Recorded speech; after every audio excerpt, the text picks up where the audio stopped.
We are live. We got it. Great. Yes. Okay. Well, welcome everyone to another Facebook Live with Dr. Nelva Bryant. It seems, I was just saying to Dr. Bryant that it seems like we haven't been here for so long, but we are here now and we're happy to see you all. Welcome, welcome. Dr. Bryant, please introduce yourself to everyone. Great. Yeah, I think it's been at least 2 weeks since we've last had a session, and it still seems like a long time ago. But thank you for joining us. My name is Dr. Nelva Bryant. I'm a veterinarian. I work in the airline industry. I work for Delta Airlines, and you might wonder, why would an airline have a veterinarian on staff? I think it's important and beneficial because you need a veterinarian that has the background training to assist with animal policies and regulations to ensure compliance. Believe it or not, the transportation of animals, especially by cargo, is regulated. And also there's regulations if you're transporting across state lines and into different countries because there's regulations behind the transport of animals, basically. And I'm talking more than just your dogs and cats. I'm talking about your zoo animals, your reptiles or what have you. There are regulations out there. So having a veterinarian on staff to assist that within the airline is actually really, really important. And actually it's a good plus for the airline. Well, I would imagine that in any way, and no matter the type of animal, they all need some kind of regulations. Whether it is, breeders who are sending different animals through the airlines, whether it is the research facilities sending animals through the airlines. As well as, pet parents traveling with their pets. I would imagine they all need different regulations. And I know, just as you've mentioned IATA. We try to repeat that so many times because we're always getting new people on our platform to watch us, because we never know when someone new is hearing IATA for the first time. Right. But also it's good to repeat it because a lot of people don't even realize that their crates should be compliant to the IATA regulations. And that's the other thing we try to really press upon, is that it's important to have the correct crate to hold your animal. Definitely. It's interesting because on the commercial market right now, all the crates that you'll find, they'll say they're airline approved, but they don't necessarily meet the requirements of IATA, and that's the International Air Transport Association. They have the live animal regulations and provide the shipping container requirements for all animal species. So not just your dogs and cats. It could be for your parakeets. It could be for your panda. The requirements across the board for all animal species are found in this manual. And it's updated on a yearly basis. So it's really your source you need to look for transporting a pet. And it provides more of the safety features and animal welfare, trying to transport your animal in compliance with animal welfare as well. So that is the way to go. I was trying to think of something I wanted to share. It's the interesting thing I found too, common misconceptions with airline compliant crates. Do you know, I saw, it was a question that I received during work. Someone had asked, they were assuming actually that they could ship a zoo animal, and I can't remember exactly what it was. It wasn't something really big. I don't know, say it was, can't remember. It was a mammal, a mammal, small mammal being shipped from a zoo to a zoo. They were under the impression that because the crate says it's airline compliant, that they could use it for that particular species. And that's a huge no-no. As again, going backwards, I said that IATA Live Animal Regulations Manual provides the shipping container requirements for various, just about all animal species. So whatever that mammal was, there's a specific container requirement for that species. Right. So you can't assume that just because the crate on the commercial market says airline compliant, and that's what they're thinking primarily for dogs and cats, that shipping container. You can't assume you can use that for another species. Only if the IATA LER deems it appropriate, you can. But again, you just can't assume it unless you look at the manual, basically. So it's very interesting things that I've learned over the years. Today is going to be awesome because my go-to person for IATA, LER, any question I have is here with us today. So I'm really excited about that. Yeah, absolutely. There's so many questions that I know you get. And then when we were at the conference last month, I think it was, there was so many great questions there as we were talking about the crate that was with us, which was from Pet Express, that I highly recommend, and so does Dr. Bryant, for everyone to purchase as a IATA compliant crate. But there was so many people who had light bulbs going off because of the information we were sharing. But the unfortunate thing is that, marketing departments for a lot of these companies, they are taking advantage of pet parents' lack of knowledge and what is appropriate and what is the perfect crate. Yeah. And I just had a great conversation with a childhood friend I grew up with, Joelle Williams, my good friend from childhood. We had dinner the other day, and I was talking about how, as far as marketing, that these companies market these crates as being airline compliant, and it's not true. And now Joelle's background is actually marketing. And she said, do you realize that a lot of the companies that sell these items really, it's almost like the buyer beware type things. Think about all the things that are marketed as, I don't know, organic or gluten-free, all these different things that they come up with now. Doesn't necessarily mean that they're organic. Or, I mean, you really have to read the labels. You really have to do something with say, dog foods. They'll say it's lamb. It's a lamb diet, but then you read the ingredient panel and it's got beef and then lamb and everything. You've got it. It's like, let the buyer beware. You have to do your due diligence yourself to determine if it does meet the requirements or not. And it's really sad. But that was eye-opening to me and really a reminder. But she said, these companies really don't care. They're selling a product. You as a consumer need to be educated. So what we're doing here is a positive because we're trying to educate everyone on the right way to transport their pets by cargo and everything. But again, it depends on your company that you are marketing to. There are companies that do care, but the others are really almost about the dollar, and they might not have the same concerns. Right. For on the most part, it's about moving the items, getting them off the shelves, getting them out of the warehouses. And I get it. And it really does fall back. The onus falls back on the buyer. That you can't just because they say it doesn't mean it's always true.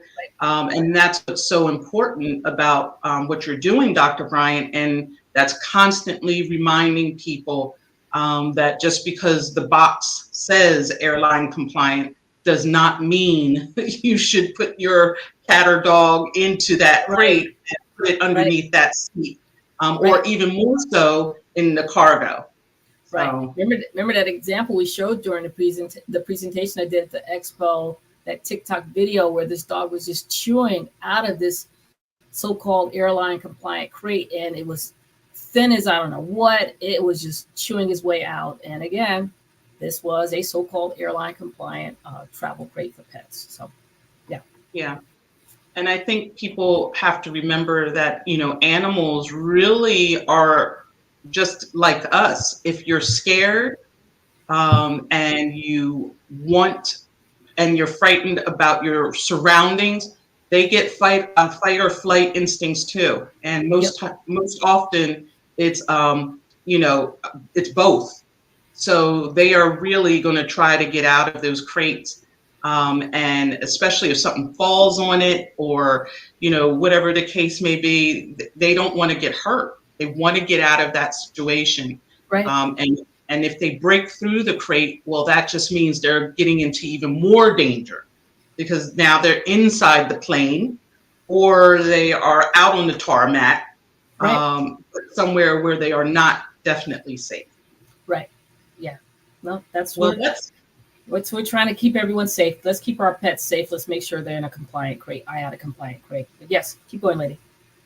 absolutely. Well, let's bring in Tristan and introduce him to everyone, and so that we can talk a little bit more about what it means to really be IATA compliant. So, welcome, Tristan. Welcome. Hello, Greta. Hello, Dr. Nelva. Hello, hello. I'm so happy you're here. As I mentioned before, you are my go-to person. I know I probably bug you all the time, but you are my go-to person when it comes to IATA. I don't have anyone else that knows it as much as you, so that's why I bug you all the time. So I apologize if I bug you too much, but you are my go-to person regarding it. I'm trying my best to learn as much as possible. I've learned a lot over these past few years with it, and just really just digging into it. But there's, like I said, sometimes there's details, and I need you, Tristan. I need you. Yeah, well, thank you very much for that. I enjoy working with IATA and with the development of the regulations. We're now on the 50th edition. Wow. I've only been with IATA for 30 years now, attending the meetings, that is. I then sort of did a bit with IATA regarding training delivery and updating, because the regulations are updated annually. There might be some little changes, there can be some more major changes. So I sort of helped with that, and more recently, in the last sort of 12 years or so, I was co-opted onto a group called the Animal Care Team, which specifically assists the Live Animal and Perishable Board in updating the live animal regulations. So that was an exciting change for me. Prior to that, I've been working at Heathrow enforcing the regulations for 35 years. So I had lots of experience actually following the regulations and enforcing them. And now I get to actively participate in potentially changing and updating them. Well, that's fantastic. Tristan, if you don't mind 1 second, before we go any further, I'm going to do your introduction to formally let everyone know what you're all about. Everyone, we want you to meet Tristan Bradfield, and then the initials behind his name is BSC, CBIOL, MSB, and I'm going to ask you about all of those, Tristan. Over 35 years of experience at the City of London's Heathrow Animal Reception Centre and Border Control Post, enforcing the animal health and welfare legislation, which encompasses the IATA live animal regulation.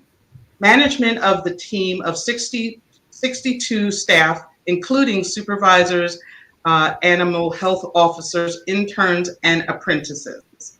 Detailed knowledge in regards to both domestic and exotic animal identification, husbandry, and transportation by air. Chartered biologist and a Department of the Environment, Food and Rural Affairs, wildlife inspector, including identification of CITES, endangered species, expert advisor to the IATA Live Animals and Perishable Board as part of the animal care team for over 17 years, course author and trainer for the IATA Live Animals Transportation and Live Animals Cargo Logistics, Management Classroom, virtual and distance learning courses, instrumental in achieving IATA CEIV certification for the City of London as part of the CEIV Live Animal Logistics Pilot Program Team, which included development of the audit checklist and guidance notes, independent validator for the IATA CEIV Live Animal Logistics Program. Everyone, please help me welcome Tristan Bradfield. All right.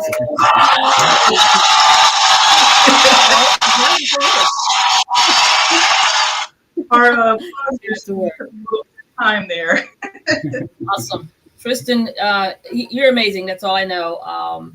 From me, like I said, joining, I don't know if you're aware, I joined Delta in 2018, and I did get the training, IATA training. I was very pleased to go, I think it was 2019 timeframe. I went to Amsterdam and had the training, live animal transportation course. And I didn't hear of you or meet you until Juan Deverez, and he kept bringing up your name, and then he brought you to Delta for training, and that was amazing, the connection there. So that's when I say I've met you in 2021 is when I officially started meeting and working with you and everything. But you've done some amazing things, I know. Yeah, no, it was good meeting you, and then developing, and we always have good conversations every time we meet. Usually around the regulations. Yes, yes. But yeah, well, oh, go ahead, Greg. I'm sorry. No, I was going to say, I guess the first thing to really do is explain to everyone, what is IATA and what is your role at IATA? Okay, so IATA is the International Air Transport Association. So they make the regulations globally for the airline industry. So basically, it could be regarding dangerous goods flying on the aircraft. It could be security. It could be many things, including obviously live animals. So they do the regulations, and as I mentioned, they are global regulations. The airlines or operators sign up to the International Air Transport Association regulations, so they're duty bound to follow them. A lot of the regulations also include best practice, and that's where the CEIV, which is the Centre of Excellence for Independent Validators, comes in.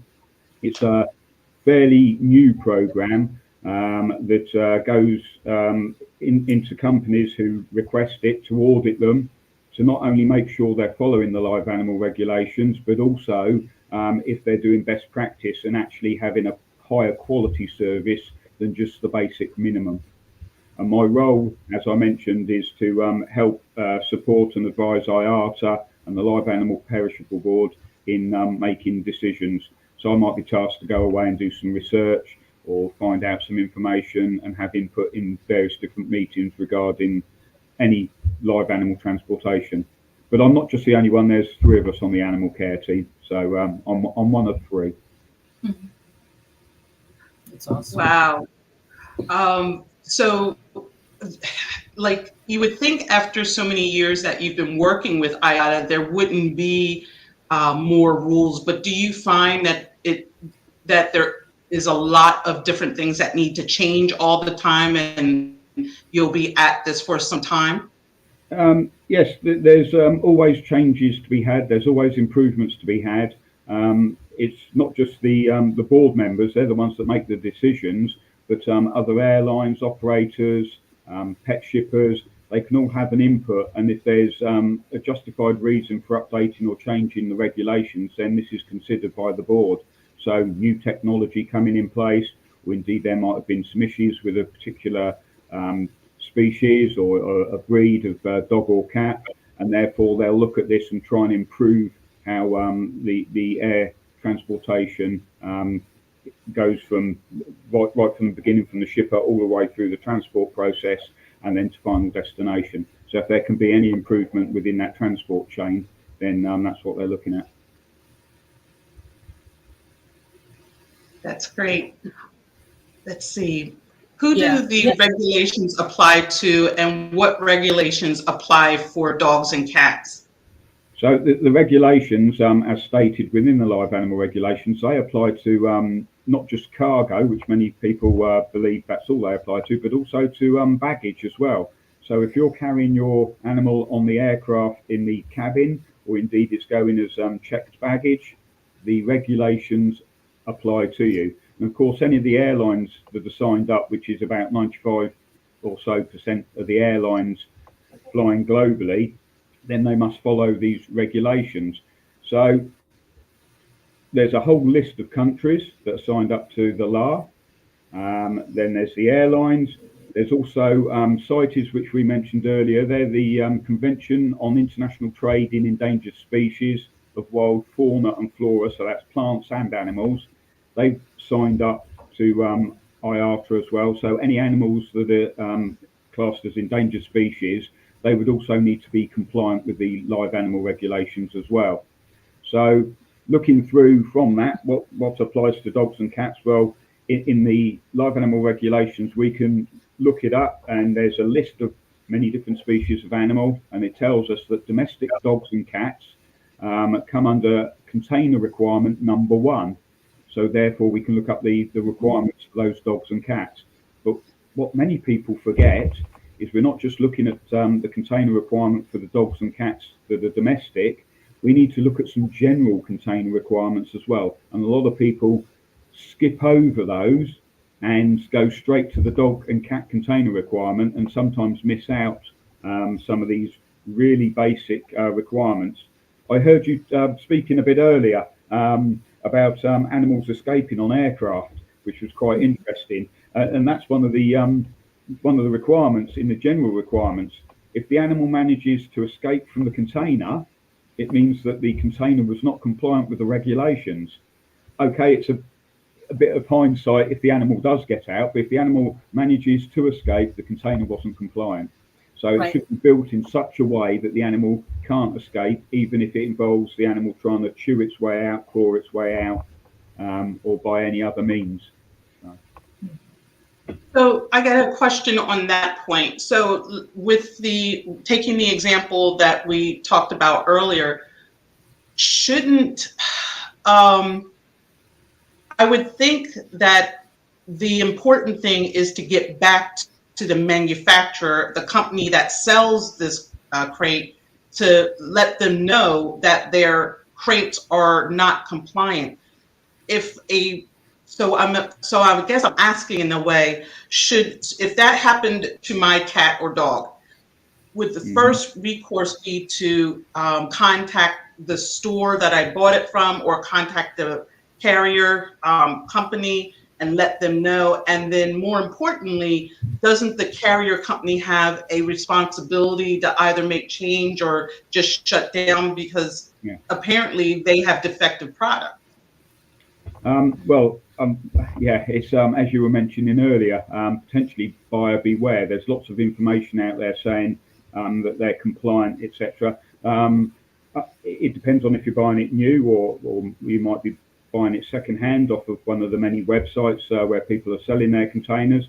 But the problem is IATA doesn't do an approval process, so they are limited to developing the standards for the containers, but they don't certify, approve, endorse, or sell any particular pet container. That includes any manufacturer, brand, make, model, etc. All they do is set the standards, and then people need to compare them to those standards. The unfortunate thing is some of the names might allude to the fact that the kennels are indeed compliant when they're not. And over the years, as the containers have changed, or the container requirements have changed slightly, therefore it means that older containers may not be compliant anymore, whereas they might have been 10 years ago. So obviously we need to make sure that anybody buying a container keeps up with the latest standards. You know what's interesting, Tristan? Oh, if you don't mind, let me just pop in a question. You know what's interesting about these containers and crates? There's no expiration date on the plastics or what have you. So as you're saying, someone might have it secondhand, and it may have been compliant maybe many years ago. But I know in other industries, say, just side note, child car seats, there's an expiration date on them. And it's interesting. So I think it's maybe about 7-8 years in expiration date. Look, there's even an expiration they say on our mattresses are supposed to be 8 years or so, and you should get a new mattress. It's funny. There's no expiration date on these plastics related to the pet travel crates, and there should be, because they degrade over time as well. So there should be a time limit frame on their use for safety features. Just a thought. But the problem with that potentially is if I put an expiration date on a container, then maybe it's suggesting it's compliant, when indeed it might not even be compliant. But you're right, the plastic does degrade. It depends on how you've kept the plastic. If it's been left outside, direct sunlight can obviously make the plastic more brittle, etc. And that's where some of the issues can lie. Some of the containers get damaged because they become brittle. They may well be compliant, but they've become brittle. So that's always an issue around that. And of course, we're talking about rigid plastic containers here. Of course, the containers can be made of wood. And again, if we're stipulating they must have an expiry date on them, that doesn't sort of work with the wooden containers.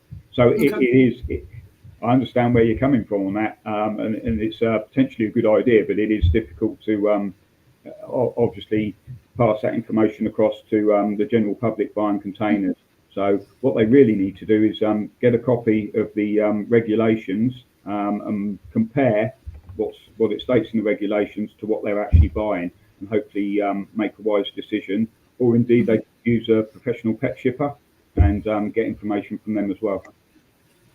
Definitely. Good thing about just one more thing. Sorry, Greta. One more thing.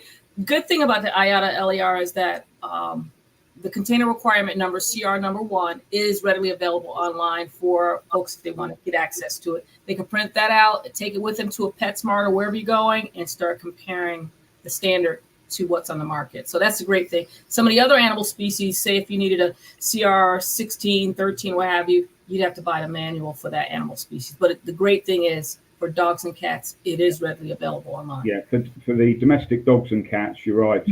If you go to IATA.org, they've got a website there, and under Traveller's Pet Corner, so if you go into the search bar and go Traveller's Pet Corner, there's not only just the container requirements, there's lots of good, useful information as well and best practice, and that's free. As you say, you can print it off, download it, and do a comparison to make sure what you're purchasing does meet the requirements. Yeah, very good information there. It also talks about the size of the containers as well. Yeah. Has IATA ever thought about creating an approval program where each brand of crate needs to go through IATA to get it stamped, and maybe a seal is put on it, and then this way consumers will know that these are IATA approved crates? Have you guys ever thought about doing something like that?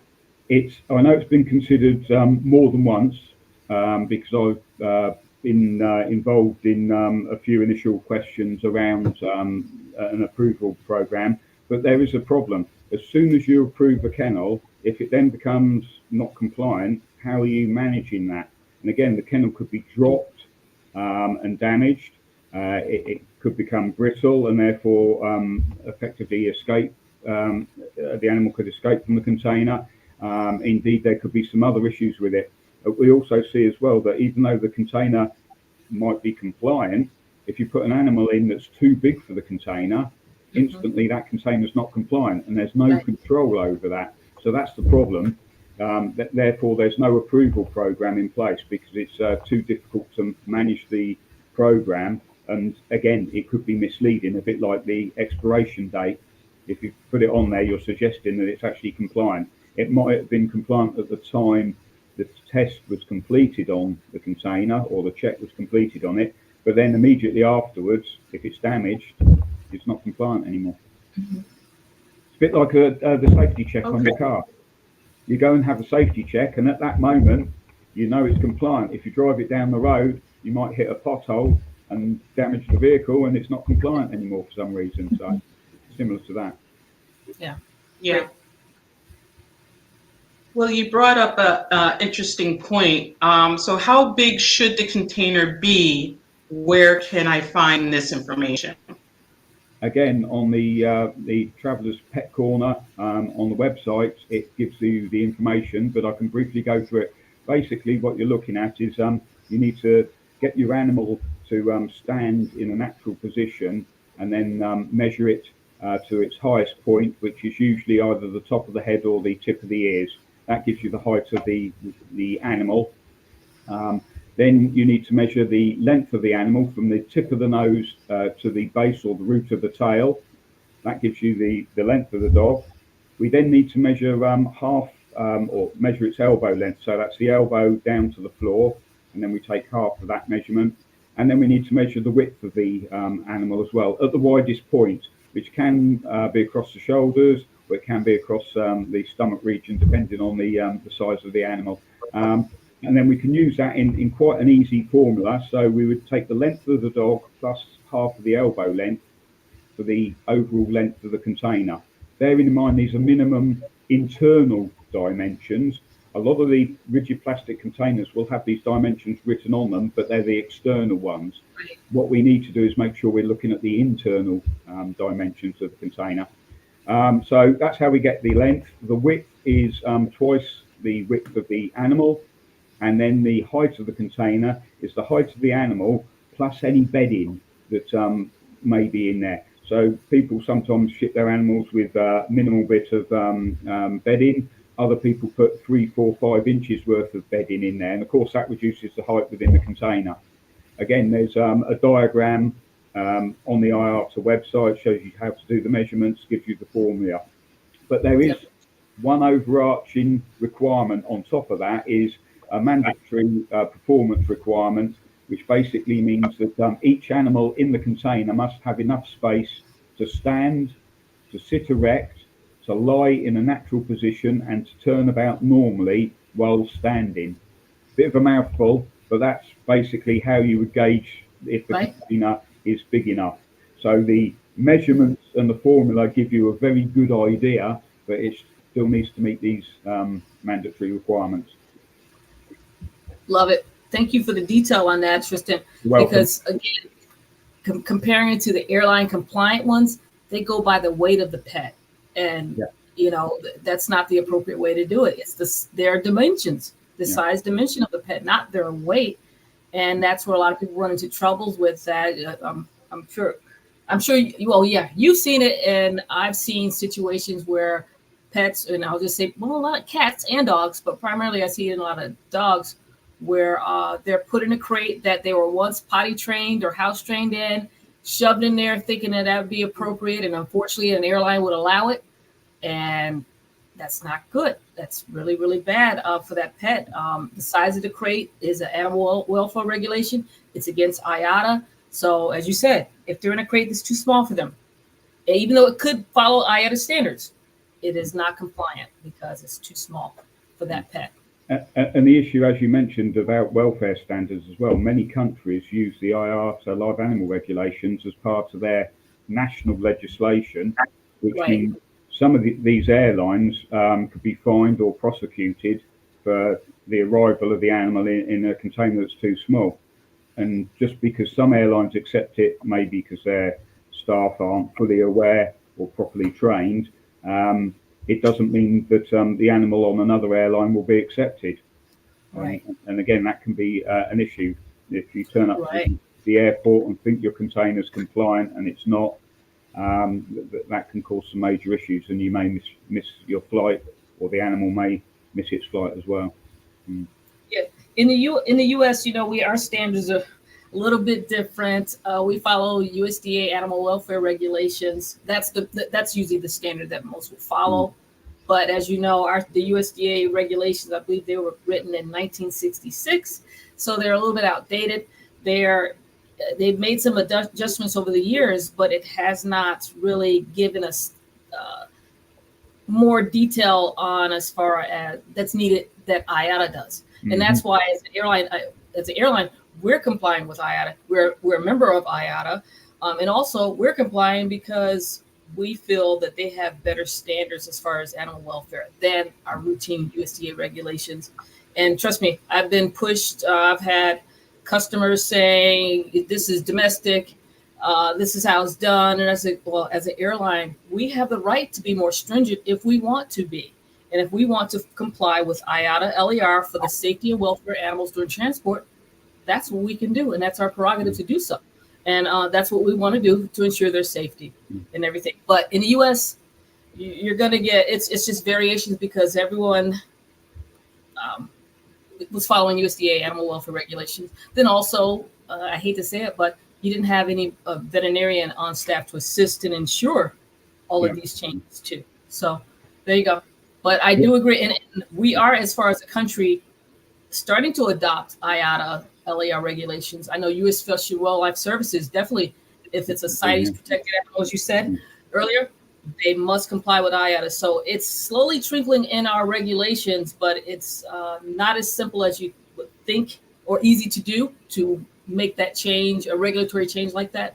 But it is slowly being implemented in our animal transportation regulations. Yeah, and that's a problem, contrary to popular belief, where if you're just on a domestic flight, US or indeed any other country, people think the regulations don't apply. They might not nationally, but if the airline, and as I mentioned, pretty much most of them are signed up to IATA. If the airline signed up to IATA, it doesn't matter if it's a national or international flight, they're signed up and agree to follow the regulations. So, yeah, and you're right, many countries, US government regulations, they've got more than 50 additional regulations over the minimum live animal regulations. So they're published within the law, and then many of the airlines publish more stringent regulations over and above the minimum live animal regulations. So again, they're free to do that because they're just the law is just the minimum requirements. And indeed, any airline can refuse to accept any animal that they wish. So if they don't like how it looks for some reason, that they've got the right to refuse it. They don't have to carry it, and that again is in the live animal regulations. Yeah. I got a question. So I know we've been talking about commercial airlines, but airlines with FedEx and UPS and all of those package companies, I know that they can ship live animals. Do they have to follow IATA? And does everything apply to them as well? Yes, if they've signed up to IATA, which I believe they pretty much have. Indeed, one of the Live Animal Perishable Board members of staff is FedEx, the livestock manager. So yeah, basically they attend the meetings and they're very active. There's a commercial freight carrier only. In fact, I can think of two or three other people on the board that are just cargo only airlines. So yeah. Okay. I was just wondering. I didn't know, since they didn't have people on their airlines, did it even matter? So, well, that's the whole point of the live animal regulations. People think that they're quite stringent, and that's because as soon as the whole door closes, normally there's nobody to be able to attend to the animal. And you were talking about cargo moving around potentially and falling on the container. That shouldn't happen. But the containers are designed such that if indeed the worst case scenario happened, the animal should be protected inside the container. And again, people think the regulations are very strict, but they are there for a reason. On some of the cargo aircraft, sometimes there is access to the animals if they're a special type of animals, let's say whales and dolphins, or indeed horses, or farm animals. Quite often there can be access to some of these on the freighter aircraft, so they can be looked after throughout the entire journey. Yeah. Okay. And would people use FedEx and UPS for the larger animals, or farm or even zoo animals, as opposed to Delta or American Airlines? Usually the larger animals go on the freighter aircraft due to the logistics of getting the animals in through the cargo door and the loading procedures, etc. But it doesn't necessarily restrict them from just doing that. They could have dogs and cats as well. It depends on how each airline operates and what they accept and what they don't accept. And again, they do have that choice. But some of the, or most of the passenger airlines do have a good hold size, so therefore they can put the animals within that hold. They need to make sure, obviously, there's the correct ventilation So as, the animals have got access to good airflow, and indeed there's a temperature setting for the animal. Dogs and cats, obviously, they have a reasonably wide range of temperature setting, but there's other animals such as fish or birds, etc., might be a bit more specialised. So we need to make sure, obviously, that the aircraft can set those environmental conditions up during the whole journey. Okay. Let's see. I press the button. There it goes. So where, I guess, where could you, what crates, or I'm sorry, containers would you recommend, or where do you suggest we can get them? You can either buy them straight off the internet. There's many sites there, or you could go down to one of your local pet supermarkets and buy a container there. But as we mentioned earlier, buyer beware. You need to make sure they're compliant. The other thing you can do, you can make it yourself. If it's a wooden container, there's some quite skilled people out there that do make wooden containers themselves, and they do an excellent job. And so long as they follow the requirements, there's nothing to stop you from doing that. And that's the whole point of the live animal regulations as well. Many countries don't have access to the rigid plastic containers, so they would have to make them out of wood and other materials. So that's usually more freely available. So long as they follow the regulations, somebody could make a compliant crate for themselves. Yeah. Are the wooden ones stronger than the plastic ones? It depends on how they're made. So if they're glued together, screwed together, etc., and they're the right thickness, maybe they've got the suitable size framework as well around them. A wooden container can be really quite strong.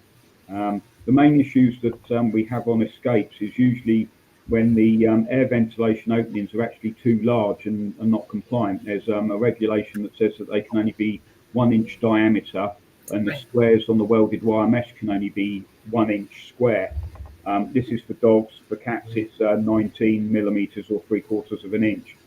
There is a reason behind that. If an animal can get purchase on either the mesh or the holes because it's a slot rather than a round hole or square hole, then they've got more leverage and they can break either wire mesh or be able to chew into them.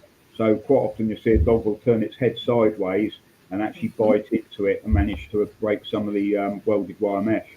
So, but if they're compliant, it usually slows them down and stops them getting that start on the container to pulling it apart. Wow. Right. What surprised me, we had a conversation. I'm sorry. No, it's okay. I was going to share that I did get to visit the animal hotel in Amsterdam. Mm-hmm. And I was blown away that there was a room that was full of, there was a separate room that had all the crates that were collected over the years. I don't know how many years it was collected, but it contained crates that were non-compliant coming into that location in Amsterdam. And I was blown away because there were some that I thought that one was compliant, and it not compliant.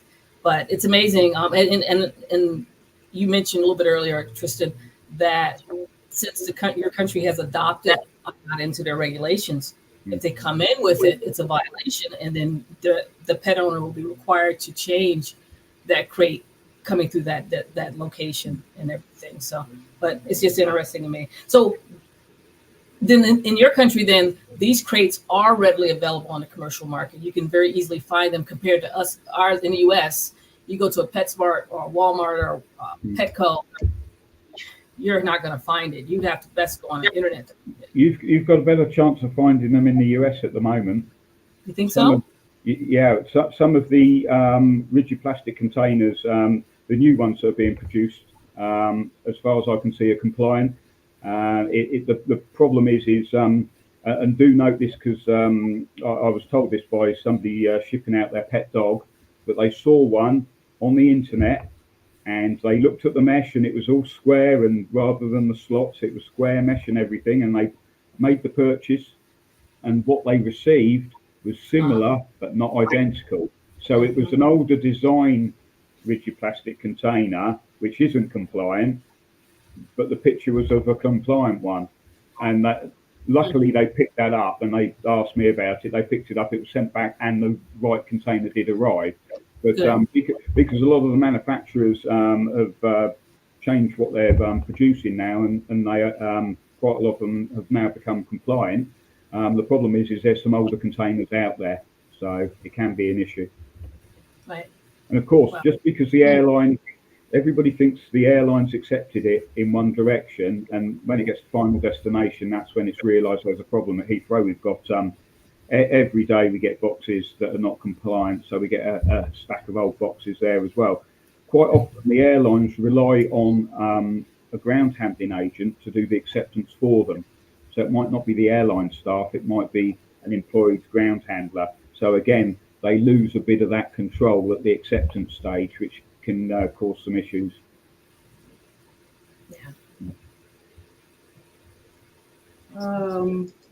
Let's see.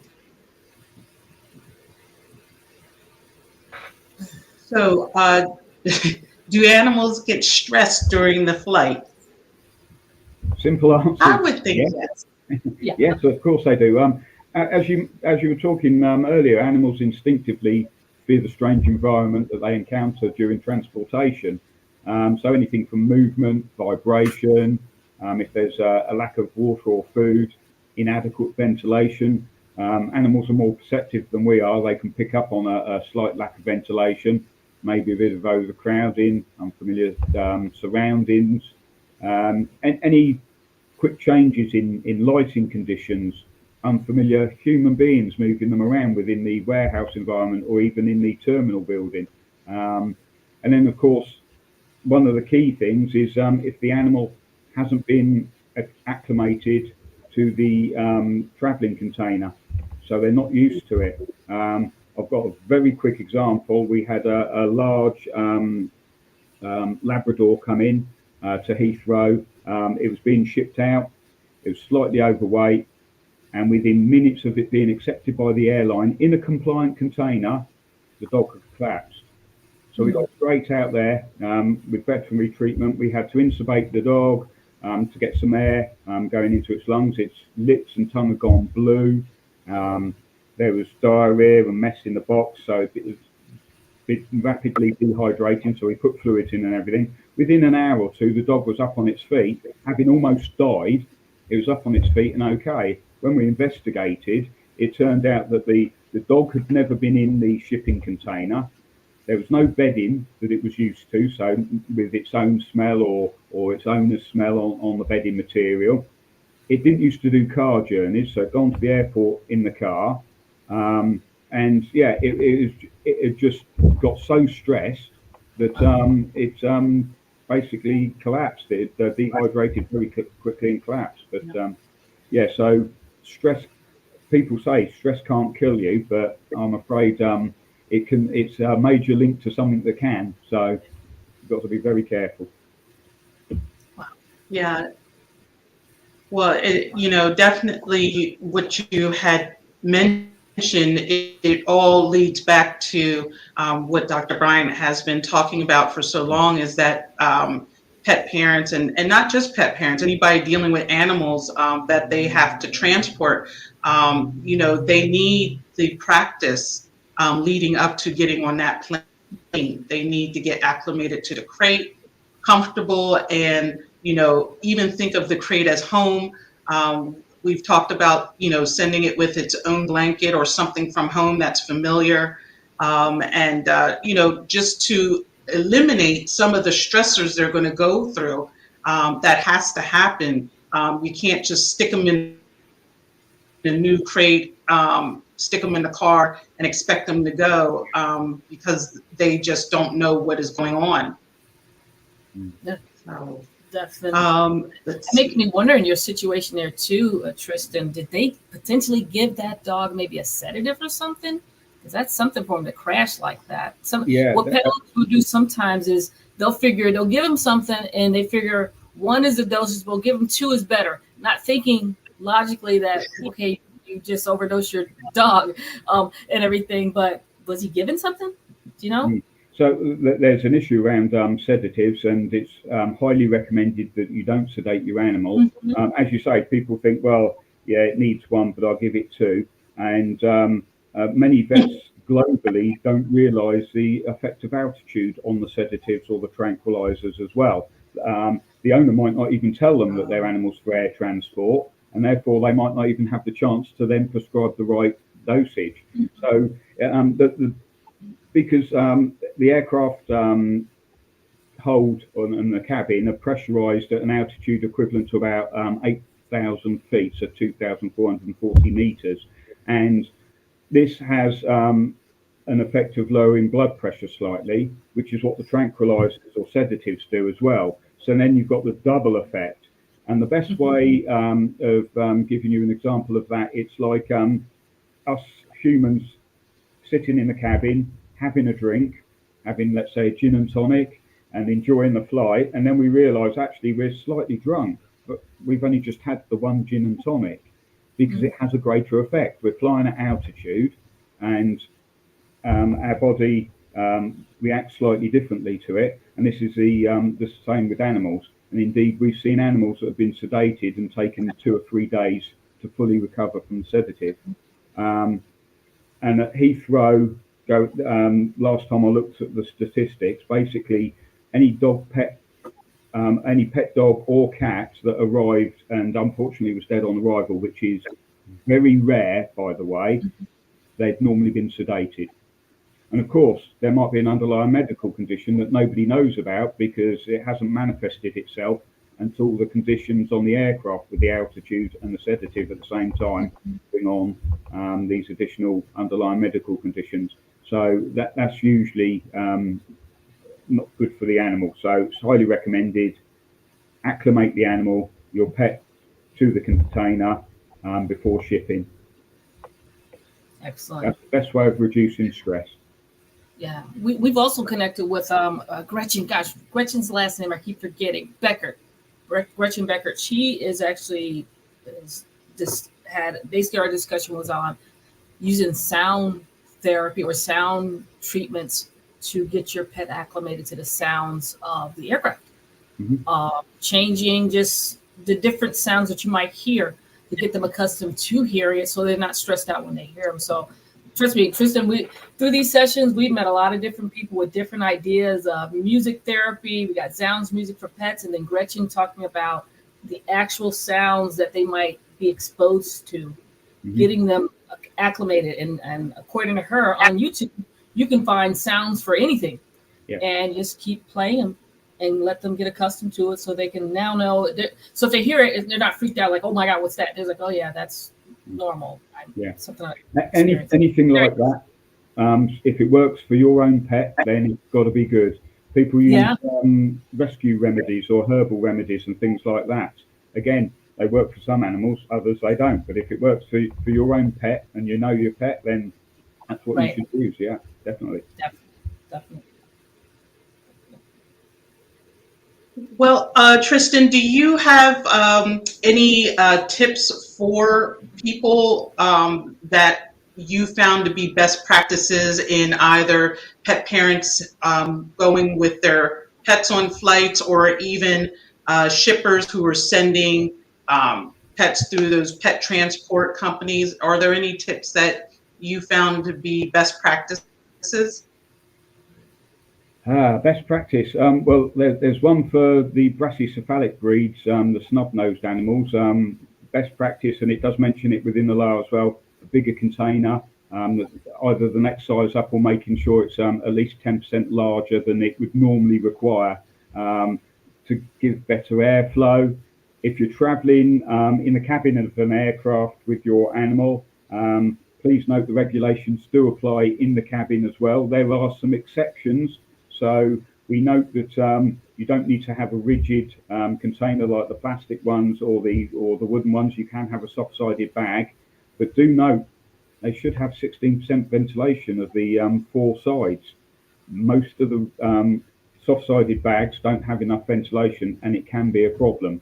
So again, my advice is contact the airline. Communication is vital before you travel. So work out the paperwork you need, the container you need, making sure that the airline is happy to accept before you get to the airport.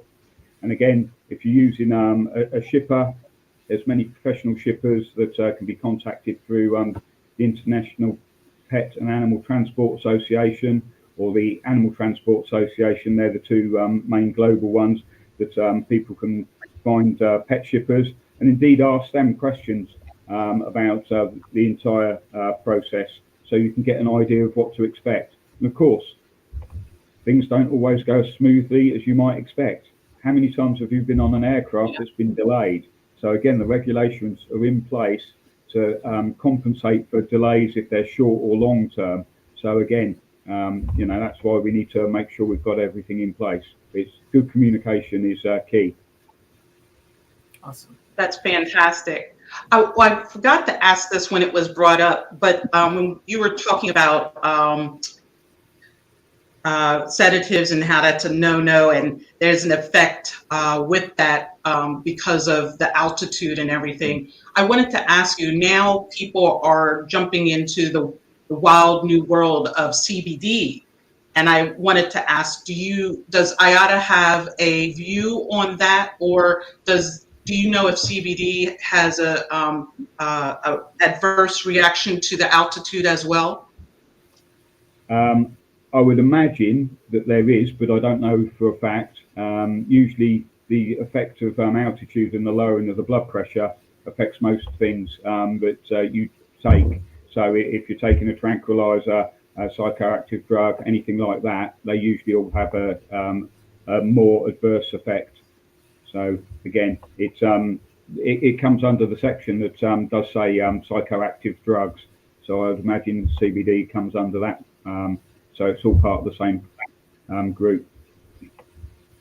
But Dr. Nelva, okay, you might have further information on that, maybe. Well, my thoughts on that is from what I'm learning from another session we had with Laura Skypo from Global Compass, I think. Either way, CBDs. Sorry, Laura, if I made it said the name incorrectly and company incorrectly, but learned a lot with that. And actually, CBD is from hemp, so it's not marijuana, it's not THC, so CBD, so it's different. So it wouldn't be considered a whatever type drug. Yeah. This will be different. But from what I learned from her session is that it's not something that you can take overnight to make a change. It's an additive effect in your body, almost like a vitamin, a deficiency, something you need in your body. So for those who are thinking, I'm going to give my pet a CBD chew and it's going to help, it might not help immediately. It's something that's an additive effect in the body. Yeah, it needs to be a longer term. Yeah, I agree. But I don't know if there's any other research done on air transportation and the use of CBD. So that's why the regulations get updated regularly. Oh, yeah. There's a dimension being brought in. It's amazing though, because there's not many, at least in the US-based studies, there's not many studies on animal transportation related to air travel. Not many at all, at least that I found for US-based. I mean, if anything, there were many, many years ago, but currently there's nothing. And I think other countries may be doing it, having those type of studies, but not current information in the US to assist in that process. So there's a lot of there's a lot of things that are known, but there's a lot of unknowns as well. Yeah, sure. Animals being transported, and with that, we have to basically